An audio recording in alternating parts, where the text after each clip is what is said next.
Comma ಅಂದರೆ ಕೊರಿಯಾದಲ್ಲಿ ಅಮ್ಮ ಅಂತ ಅರ್ಥ.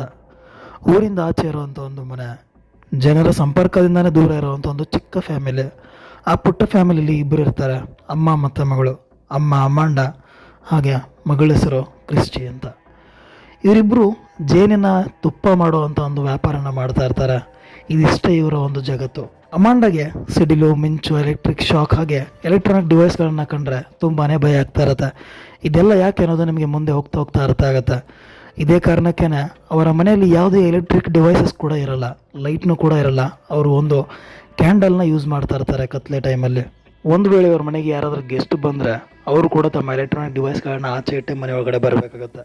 ಈತನ ಹೆಸರು ಡ್ಯಾನೆ. ಈತನ ಇವರ ಜೇನುತುಪ್ಪದ ವ್ಯಾಪಾರನ ಆಚೆ ಜಗತ್ತಿಗೆ ಸೇಲ್ ಮಾಡ್ತಾ ಇರ್ತಾನೆ.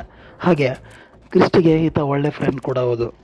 ಹೀಗೆ ಒಂದಿನ ಕ್ರಿಸ್ಸಿ ಸೈಕಲ್ ಮೇಲೆ ಆಚೆ ಹೋಗ್ತಾ ಇರ್ತಾಳೆ.